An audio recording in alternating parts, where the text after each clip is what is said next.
নমস্কার, আমার চ্যানেলে আপনাদের সকলকে স্বাগত জানাই। আজ আমি ক্লাস 3 রায় মার্টিন কোয়েশ্চেন ব্যাংকের গণিত দ্বিতীয় স্কুল এগোড়া স্বর্ণময়ী প্রাথমিক বিদ্যালয় স্কুলটির সকল প্রশ্ন উত্তরগুলো সলভ করে দেখাবো। প্রথমে আছে সঠিক উত্তরে টিক চিহ্ন দাও। একটা ছবি দেওয়া আছে, বলেছে ছবিটিতে বাহুর সংখ্যা কয়টি। একটা ছবি দেখতে পাচ্ছি, এই ছবিটিতে বাহুর সংখ্যা 6, 5 না 8টি। একটা, দুটো, তিনটে, চারটে, পাঁচটা, ছটা, সাতটা, আটটা। তাহলে বাহুর সংখ্যা কটা হলো? 8টা।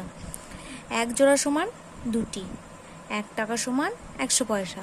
1 সপ্তাহ হয় 7 দিনে। 13কে 2 দিয়ে ভাগ করলে ভাগশেষ থাকে 1। আমরা ভাগটা করে দেখি।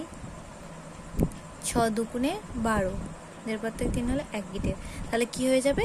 1। ভাগশেষ হয়ে যাবে 1। 11 থেকে 3 বিয়োগ যায় 4 বার, 2 বার না 3 বার? 3 বার। 11 থেকে 3কে বিয়োগ করলে 3 পর থেকে 8 গিটে, আবার 3 দিয়ে 5 হচ্ছে, আবার 3 দিয়ে বিয়োগ করব 2 হচ্ছে। তাহলে কতবার বিয়োগ যাচ্ছে? 1 বার, 2 বার, 3 বার। তাহলে কি হয়ে যাবে? 3।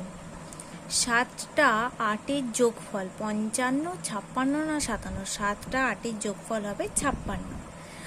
8 বার 5 ঘর লাফালে হয় 40, 45 না 50? 8 বার 5 ঘর লাফালে হয় 40। 5 8 40 আমরা জানি।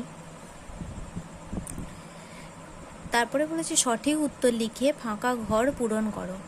প্রথমে বলেছে ভাজক গুণিতক ভাগফল যোগ ভাগশেষ সমান কি হবে? ভাজ্য। আমরা তো জানি এটা, যে ভাজ্য সমান ভাজক গুণিতক ভাগফল যোগ ভাগশেষ। তাহলে এখানে লেখা আছে ভাজক গুণিতক ভাগফল যোগ ভাগশেষ সমান কি হয়ে যাবে? ভাজ্য। এখানে একটা শূন্যস্থান দিয়ে আছে, ভাগ 9 সমান 4 দিয়ে আছে। আমরা 9 আর 4টাকে যদি গুণ করি, গুণ করে যেটা পাবো সেটা এখানে বসা। তাহলে গুণ করলে কত হচ্ছে? 4 9 36। তাহলে আমরা এই দুটোকে 36 আর 9টাকে যদি ভাগ করি তাহলে আমরা 4 পাবো। 8 গুণ 2, তাহলে 8 গুণ 2 করলে হবে 16। 8 দুগুণে 16। তারপরে বলেছি দার্জিলিং থেকে 8 পেটি কমলা লেবু এসেছে। প্রত্যেক পেটিতে 64টি কমলা লেবু আছে। তাহলে মোট কতগুলো কমলা লেবু এসেছে?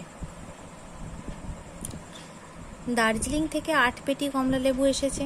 প্রত্যেক পেটিতে 64টি কমলা লেবু আছে।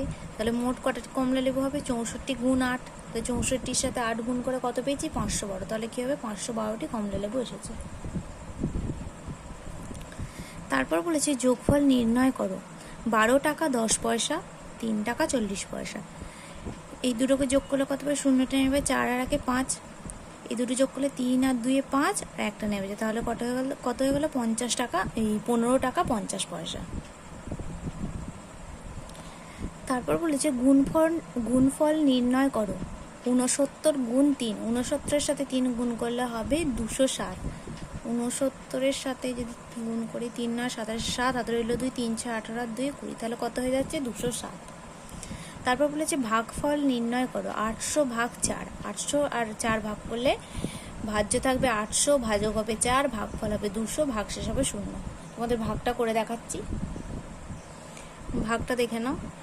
4 দুগুণে 8, 0টা নেমেছে, 4 0 0, আবার 0টা নামিয়েছি, 4 0 0। তাহলে ভাজ্য কত হলো? 800, ভাজক হবে 4, ভাগফল হবে 200, ভাগশেষ কিছু নেই, তাহলে হয়ে যাবে 0। তারপর বলেছে 812টি মাছ 8টি বাক্সে সমান সংখ্যায় রাখলে প্রতিটি বাক্সে কতগুলো মাছ থাকবে?